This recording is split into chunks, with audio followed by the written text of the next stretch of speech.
This book is not of today or of the future. It tells of no place. It serves no cause, party or class. It has a moral which grows on the pillar of understanding. The mediator between brain and muscle must be the heart. Thea Von Harbou.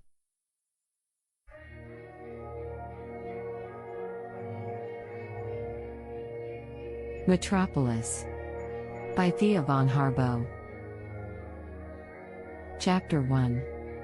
Now the rumbling of the great organ swelled to a roar, pressing, like a rising giant, against the vaulted ceiling, to burst through it.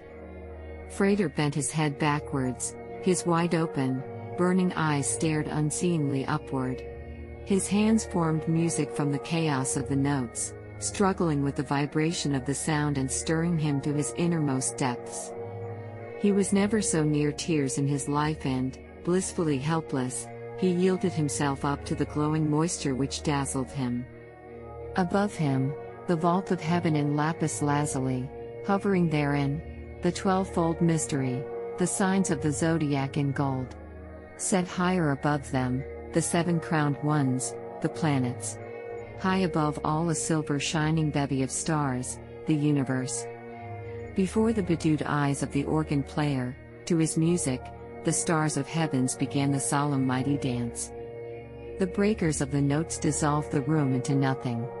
The organ, which Frater played, stood in the middle of the sea. It was a reef upon which the waves foamed. Carrying crests of froth, they dashed violently onward, and the 7th was always the mightiest. But high above the sea, which bellowed in the uproar of the waves, the stars of heaven danced the solemn, mighty dance. Shaken to her core, the old earth started from her sleep.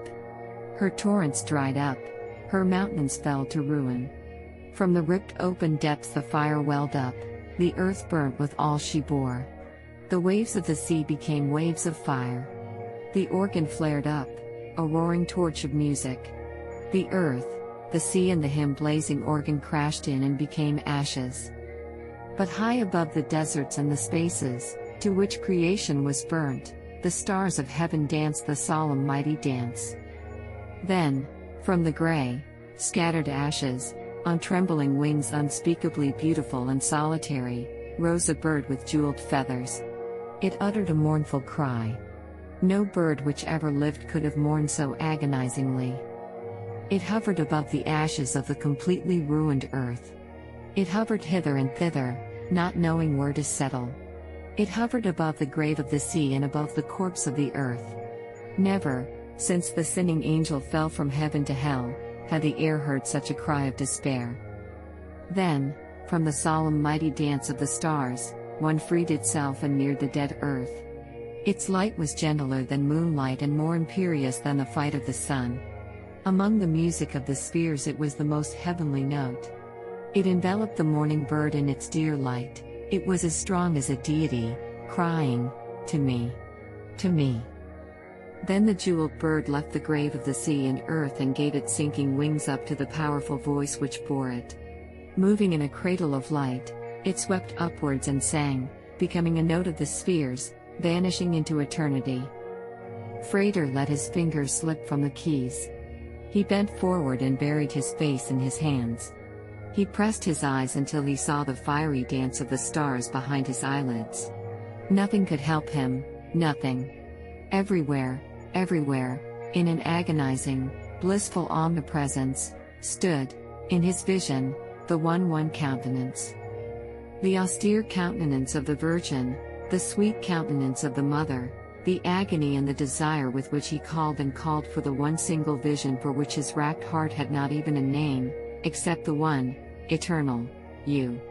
You. You. He let his hands sink and raised his eyes to the heights of the beautifully vaulted room, in which his organ stood.